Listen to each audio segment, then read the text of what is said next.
안녕하세요. 마린파크 상가 전임 관리단 의장 전은진입니다. 오늘은 여러분들 그 관리비 부분에 대해서 말씀을 좀 드리겠습니다. 예.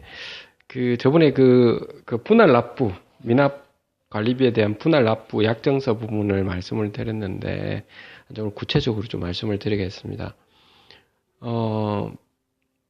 제 개인적인 이야기를 잠깐 하도록 하겠습니다. 저는 아마 여러 번 한번 말씀을 드렸을 수도 있는데, 저는 2014년이죠. 2014년도에, 이쪽 상가에 와서, 저도 아주 평범한, 소유주이면서, 입점주입니다. 그리고, 저 같은 경우도 주로 상가 부분에 대해서, 임차를 내놨기도 하고요. 그러니까 임대인 입장이죠. 이제 몇 개는 임대를 좀 하고, 또 제가 지금 학원업을 하거든요. 그래서, 지금 예전에는 물론 회사를 다녔습니다. 저는 포항공대 출신이고, 저는 좀 자랑스럽게 생각합니다. 그쪽에 나온 거에 대해서는. 상당히, 예, 좋은 가르침을 받았고, 그래서, 근데 이제 회사 생활을 하다가 가족들하고 어쨌든 많이 떨어져서 생활을 하다 보니까 그래서 가족을 위해서라도 그냥 있어야 되겠다 해서 다시 제가 부산이라는 요 고향에 서울에서 이렇게 내려온 겁니다. 아무튼 그래서 좀 잘 이렇게 편안하게 지냈던 상황입니다. 그러다가 2014년도에 하여튼 그 관리업체랑 하여튼 그런 어떤 여러 가지 분쟁이 있고 이래서 제가 어쩔 수 없이 뛰어들게 되었고 그 뛰어드는 과정 속에서 저도 이렇게 공대 출신이지만 법학을 다시 공부를 했었습니다. 그래서 방통대를 다니면서 법학 공부를 진행을 했었고요. 소송도 하고 이렇게 경찰서는 밥 먹듯이 왔다 갔다 했습니다. 업무방해라든지 고소가 상당히 많았었기 때문에 그래서 경찰서에 이렇게 자주 들러들다 보니까 경찰서에 예를 들어서 팀 있지 않습니까? 거기에 있는 팀장님이라든지 이런 분들도 하게 되고 죄송합니다. 그런 상황이었습니다. 그러다가 건물 전체를 단전시키는 부분도 있고 이래서 요 입점주분들 진짜 힘든 과정도 부분이 있어서 제야 시간적으로 경제적으로 여유가 좀 있었습니다. 시간적인 여유가 제일 중요하죠. 그래서 학원업을 하니까 여유가 좀 있어서 시간적으로 또 그렇게 해서 어쩔 수 없이 또 이런 부분에 대해서 언론 매체를 제가 또 이렇게 이야기를 하고 이렇게 해서 이제 서울에 있는 본사에 있는 이제 MBC라든지 이런데 KBS나 SBS, JTBC 이런 쪽에 다 넣어서 결국에 서울에서 이렇게 방송을 했거든요. 저희 상가에 대해서 방송을 하고 또 경기도나 다른 상가들에 대해서 우리 집합 건물의 문제점 이런 걸 방영을 했고 그래서 또 승소를 하고요. 하여튼 이런 일련의 과정들 많은 것을 거쳐왔거든요. 소송 관련된 것도 굉장히 많았었고요. 여러 분쟁들. 그랬습니다. 그 정도 제가 말씀을 드릴게요. 서체 전학과 일일이 구체적으로 이야기하기는 좀 그렇네요. 그래서 여러분들이 상가가 있는 곳은, 어떤지는 모르겠지만 제가 뭘 말씀드리고자 하느냐면, 관리비 부분에 대해서, 이제, 관리비를 내지 않은 3개월 연체된 분들한테는 독촉장 보내고 이렇게 하지 않습니까, 여러분들? 독촉장 보냈는데도 관리비를 납부를 안 하고 이랬을 때는 어쩔 수 없이 저번에도 말씀드린 지급명령 신청을 하죠. 지급명령 신청을 했는데도 거기서 이제 본안 소송으로 이제 중재가 안 되어가지고 본안 소송으로 가는 경우가 있죠. 그럼 본안 소송 가서 확정 판결이 나지 않습니까? 확정 판결 났음에도 불구하고 다시 항소를 하는 경우도 많거든요. 이제 관리단 측이든 아니면 관리비를 내지 않은 측이든 이렇게 해서 결국에 어차피 항소를 해서 끝을 내고 이제 확정 판결을 다 나서 금액이 예를 들어서 좀 많다고 하겠습니다. 어떤 장기적으로 미납한 분들에 대해서 많으면 분할 납부를 할 수 있도록은 여러분들이 해주셔야 됩니다. 제가 왜 초창기에 제 개인적인 이런 이야기를 말씀을 드렸냐면, 저도 나름대로 산전수전을 다 겪었기 때문에, 그렇다고 제가 관리비를 안 내고 이런 적은 없습니다. 저는 좀 공정하게 하려고, 뭐 그런 상황이고요. 여러분들도 아실 겁니다. 그런데, 관리비를 전혀, 예를 들어 무자력한 상황이다.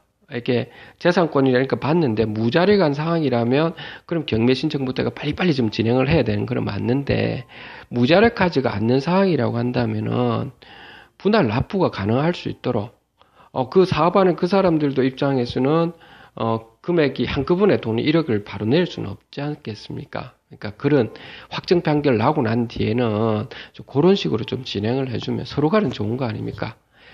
법적으로 진행할 거는 진행을 해서 끝을 내고 나서는 감정적으로 서로 또 대응을 해서는 안 되거든요. 그래서 경매 신청 이런 것들도 여러분들이 하기 전에 우선은 분할 납부를 할 수 있도록 그 계약을 맺고, 그럼에도 불구하고 만약에 안 했을 때는 이제 경매하고 지금 빨리빨리 들어가야 되겠죠. 재무불이행자 관련된 뭐 등재 신청 이런 거는 뒤에서 이제 하면 되는 거지 않습니까? 자, 그러면 제가 이렇게 읽어 좀 드릴까요? 미납관리비 분할 납부 약정서입니다. 제 1조, 저는 이렇게 했다는 겁니다. 자, 조금씩 바꿔도 됩니다, 여러분들은. 제 1조, 약정의 목적. 땡땡 상가관리사무소 이화 채권자는 땡땡님 이하 채무자에게 2019년 매월 며칠까지 분할 납부할 수 있도록 기한의 이익을 주도록 한다. 뭐 이런 식으로 했습니다. 제 2조, 채무자는 연 몇 퍼센트 비율에 해당하는 금액을 몇 개월 분할하여, 이거는 여러분들 3개월이면 3개월, 1개월이면 1개월, 6개월이면 6개월, 그건 이제 이게 장기적으로 미납해서 이제 확정 판결 받은 분하고 이제 이야기 하셔야 되는 거죠, 협의. 그래서 몇 개월 분할하여 2019년 매월 며칠부터 같은 해 매월 며칠까지 매월 25일마다 채권자 명의 아래 은행 계좌로 현금 입금하여 지급하여야 한다. 지정은행은 무엇이고 계좌 번호는 무엇이고 예금주는 땡땡 상가관리다. 이런 식으로 들어가죠. 제 3조, 채무자는 2019년 매월 며칠 이하 상환일 제2조에 정한 채권자 명의의 은행 계좌로 미납관리비와 그에 대한 이자 전액의 상환을 완료해야 한다. 단 채무자는 상환일까지 지급하여야 할 이자 전액을 미리 채권자에게 지급함으로써 상환일보다 앞서 미납관리비를 상환할 수도 있다라고 하는 부분입니다.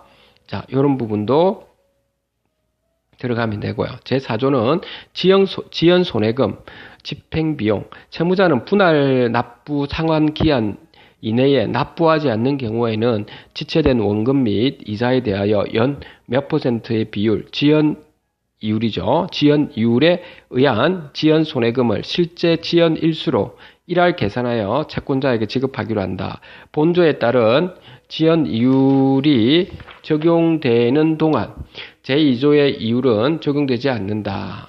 또한 관리단에서 발생한 집행비용을 모두 채무자가 부담하기로 한다.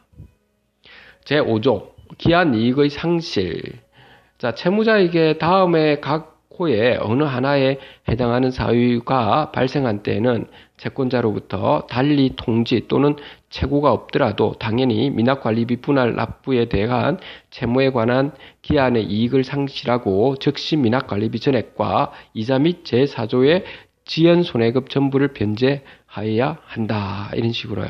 자, 1번은 뭐냐면 채무자에 대하여 파산 선고, 회생 절차 개시 또는 개인 회생 절차 개시에 신청이 있었을 때는 기한 이익을 상실한다는 겁니다. 제2조, 채무자가 거래은행으로부터 거래 정지 처분을 받은 때, 이때도 그렇고, 세 번째, 제3자가 채무자를 상대로 강제 집행, 가압류, 가처분 또는 경매 신청을 받은 때로부터 30일 내에 그 절차가 회수되지 아니한 때, 네 번째, 채무자가 조세의 체납을 압류 처분받았을 때, 이렇게 하고 2019년 매월 며칠하고 채권자, 그 다음 채무자 이런 식으로 해서 여러분들이 미납관리비에 대한 분할 납부 약정서를 만드는 것이 좋을 겁니다. 자, 그런 식으로 하시고, 이제 이렇게 기한에 이익을 주도록 하세요. 몇 개월 동안. 그럼에도 안 되면 이제, 경매 들어가고, 이렇게 하는 것이 제가 볼 때는 바람직하다고 생각합니다. 절차적으로. 어디라도 마찬가지입니다. 우리가 이 공동체 세상에 살면서, 이렇게 배운 사람들일수록 저는 더 배우지 못한 분들에 대해서 이해를 할 수 있어야 되고요. 마찬가지로 법을 아는 사람들일수록 법을 모르는 사람들에 대해서 강제적으로 집행을 하지 않고 웬만하면 같이 함께 갈 수 있도록 이렇게 이끌어 주셔야 될 거라고 봅니다. 네, 그런 방향으로 웬만하면 해주시길 바랍니다. 제가 그 부분은 어디든지 마찬가지라고 봅니다. 여러분들께서도 아마 이렇게 관리인이시거나 관리위원회 계신 분이나 아니면 관리업체에 있는 분들께서 이 방송을 보시든지 아니면 또 관리비를 못 내신 분들도 있겠죠.